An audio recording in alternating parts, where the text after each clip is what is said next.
Cada livro tem a sua história. Um livro, uma história. Um programa com Lidwin Borba às sextas-feiras aqui na Azor Mais. A Azor Mais, em parceria com a Turiscom, vai lançar um novo programa, uma nova rúbrica que se chama Um Livro, uma História.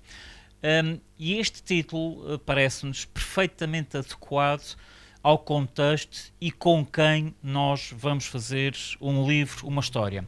Lidwin Borba, editor com a Turiscom, já escreveu cerca de 56 livros, já vamos saber um bocadinho mais dessa história, mas então achámos que seria interessante pegar em cada um desses livros, ou pelo menos na maioria desses livros, e contar a história desse livro. Portanto, daí o nome que se decidiu em conjunto dar a este novo programa, que vai ser lançado já muito em breve. Hoje vamos conversar com o Lidwin, vamos conhecer um bocadinho o percurso, quem é Lidwin Borba, vamos conhecer um bocadinho o percurso dele, como é que chegou a isto de escrever livros, de editar livros também, de maneira que é para isso que estamos cá hoje. Agradeço a vossa companhia e vamos então conhecer um bocadinho o nosso autor do Um Livro, uma História. Lidwin, boa tarde, muito obrigado pela oportunidade também e pela disponibilidade em fazermos juntos esta nova série de programas Um Livro, uma História. Como eu acabei de dizer, vamos conhecer o Lidwin Borba um bocadinho mais.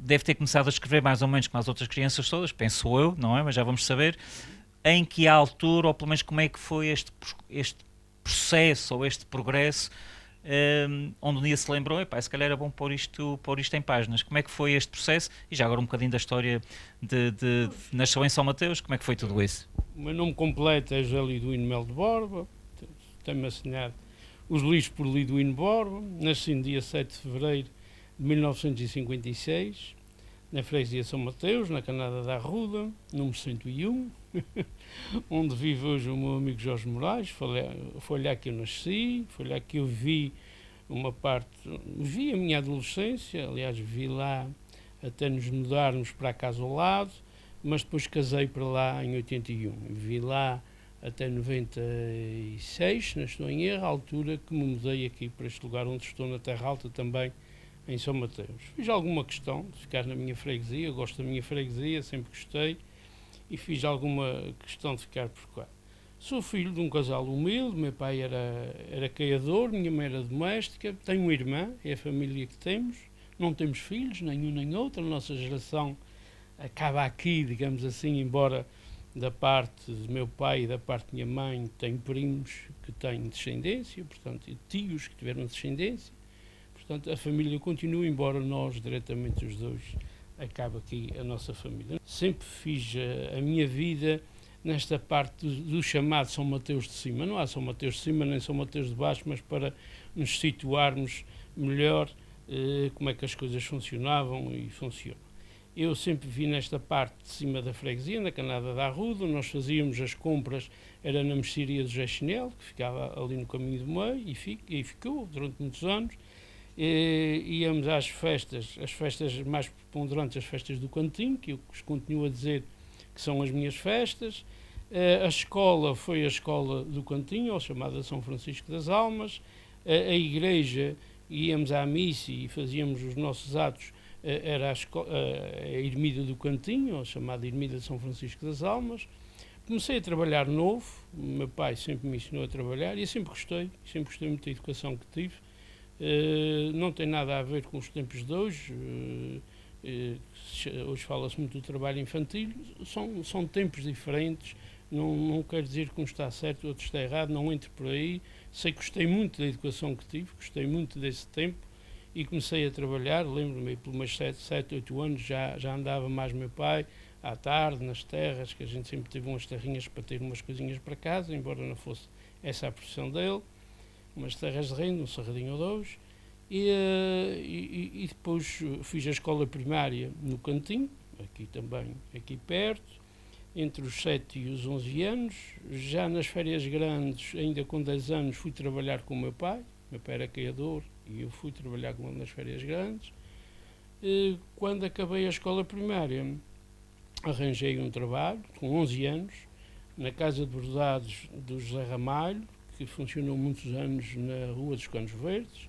Foi lá o meu primeiro trabalho, a minha primeira forma de ganhar um salário, de ganhar um ordenado, E, portanto, posso adiantar, isto tem 11 anos, foi em 67, ganhava 300 escudos por mês.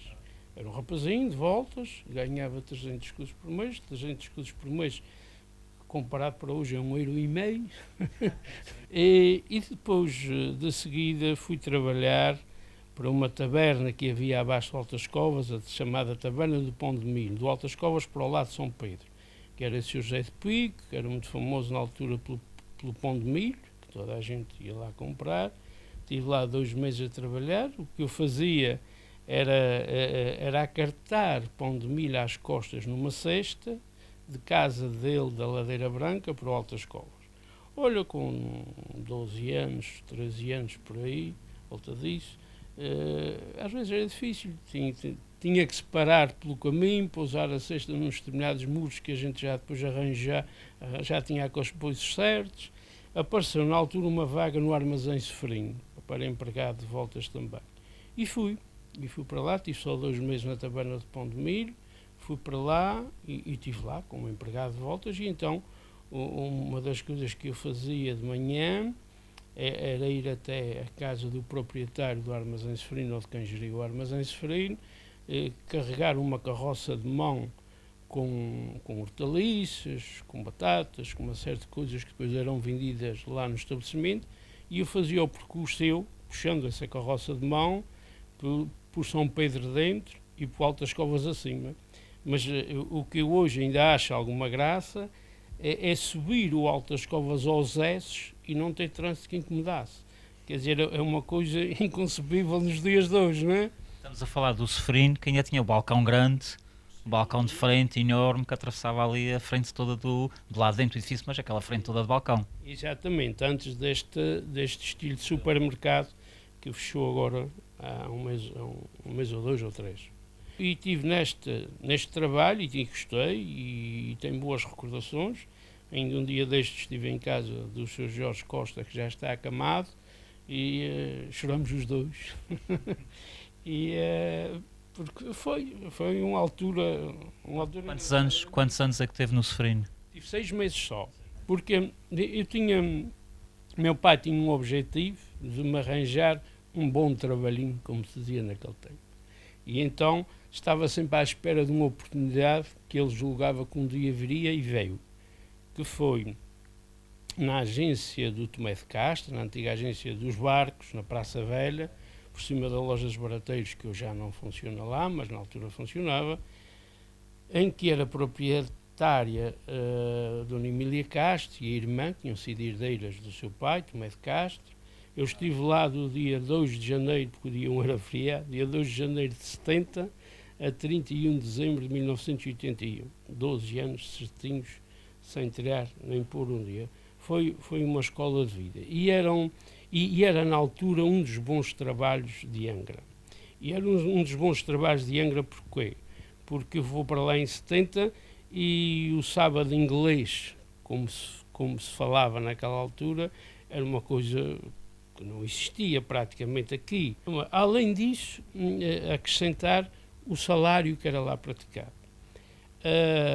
A agência Tomé de Castro estava ligada ao ramo da navegação e, como tal, estava abrangida por um sindicato da Marinha Mercante, Aeronavegação e Pescas, que era um sindicato por ter gente do mar, dos barcos, com bons salários, porque andavam muitos meses a navegar e tinham uma série de condições que, enfim, não era propriamente estar em terra, tinham algumas regalias. O setor de escritório tinha por tabela também tabelas boas. Era bom, toda a gente gostava de uma situação dessas, eu gostava e dei muito bem. Tive uma situação como foi uma escola na minha vida, aprendi muito, tive pessoas boas que também me ajudaram a progredir, e ainda hoje reconheço o que essas pessoas fizeram, nomeadamente o nosso amigo João Botelho, que ainda está vivo e que foi um homem que trabalhou uma vida inteira e que ajudou quem estava ao seu lado. Eu estive há algum tempo ao lado dele, digamos quase como ajudante de tesoureiro, e foi uma atividade, portanto, gratificante. Teve aqui um pequeno senão no meio disto tudo, porque a agência Tomé de Castro era gerida pelo Sr. Rocha Lopes, e que muito bem a gerido durante muitos anos, foi uma pessoa com quem gostei de trabalhar, não se preocupava só consigo, preocupava-se com os outros também, e isso não acontece com muitas pessoas. Mas eu fui metido ali a martelo pela dona Emília Castro. Eu era de São Mateus, o Sr. Rocha Lopes era da Ribeirinha. Toda a gente que ele admitia na agência ou no Hotel de Angra eram por maioria da Ribeirinha. E ele dizia, muito facilmente, cheguei a ouvir conversas dele ou conversarmos sobre isso, ele dizia, mas o que é que vocês querem? Eu conheço o pai, conheço o avô, conheço a mãe, conheço toda a gente, a pessoa que me dá confiança. Aconteceu o sismo de 80, eu já desde pequeno que fazia blocos a brincar e cismei que havia de fazer blocos a sério. E pronto, comprei uma fábrica de blocos já estabelecida, na altura fechada por problemas internos do proprietário, mas foi só ativá-la nas bicas de Cabo Verde, ao Leonardo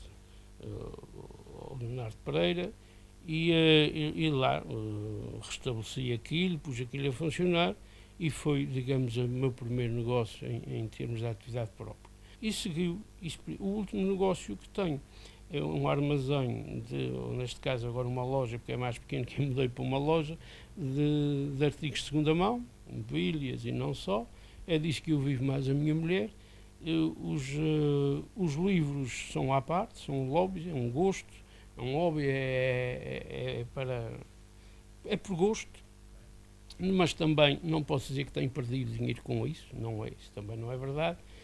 Como é que entram aqui os livros, como é que entram aqui a escrita, porque é isso a finalidade desta conversa. Eu desde novo que escrevo, mas o que eu me lembro, o que eu sei e o que eu tenho prova de ter escrito, tinha 16 anos. Uns versos que eu escrevi sobre a Guerra do Ultramar e que estão aí portanto, em papel. Ao longo dos anos escrevi, participei no Jornal da Igreja de São Mateus, participei em outros jornais, coisas que foram aparecendo, escrevi para o Diário Insular, para a União, e ao longo dos anos uma coisa aqui, outra acolá, um artigo sobre isto, um artigo sobre aquilo. E depois, em 2003, 2004, tinha a ideia de fazer qualquer coisa sobre a freguesia de São Mateus ou sobre a história da minha freguesia. Na altura, o José Gaspar, o hoje vice-presidente da Câmara, José Gaspar Rosa de Lima, assim que ele se chama, era presidente da Junta de Freguesia de São Mateus, meu amigo, e uma vez a um controle, ou contatá-lo, falei-lhe, não seria interessante fazer qualquer coisa sobre a história de São Mateus, já está para aí tanta coisa. E eu disse, mas já há tempos que eu tenho ideia, já falei até com uma pessoa para se recolher umas fotografias antigas que há, e tal, se calhar era uma boa ideia. Vamos a isso. Mas em termos da Junta, a Junta está disposta a apoiar isso, porque isto tem os seus custos, eu não tenho condições de fazer um livro. Portanto, por mim, a Junta há de arranjar a forma de fazer. E começamos a pensar na coisa e fui juntando uma história que me parecia que ia dar um livro normal, acabou por dar um livro com 750 páginas, com 3 kg 750. Muito bem. Eu há bocadinho referi que tinha ideia que seriam cerca de 50 e tal livros ao todo escritos pelo Liduíno. São 56? São 56 os meus, de minha autoria, alguns em coautoria com o José Fonseca de Sousa. Eles são todos interessantes, porque é assim mesmo, uns com uma história maior, outros com uma história menor, e vamos ver isso depois ao longo do programa. Há alguma coisa na Forja neste momento? Tem várias coisas, acabaram de ser lançados agora alguns. Eu tenho dito na brincadeira, eu digo na brincadeira que tem livros para escrever até depois de morrer. Espero que um livro e uma história que seja do interesse de quem ouve e de quem vê, porque um livro é uma coisa sempre de interesse e a história é à volta dele, muito mais, porque há sempre coisas por trás de um livro que não vem a público. Os meus livros são um livro aberto, como se costuma dizer, não tem muitos segredos, mas há coisas que não se contam, há coisas que não vêm, curiosidades, já tem uma série de coisas. O meu lema tem sido tratar sempre as partes boas da vida das pessoas, porque as partes menos boas também não interessam muita gente, só interessam o mexerique, e esse não é o meu caminho, não me revejo aí, e pronto, que vejam, e que provavelmente algumas pessoas irão gostar de ver alguns livros, que irão encontrar alguma coisa que lhe diga respeito.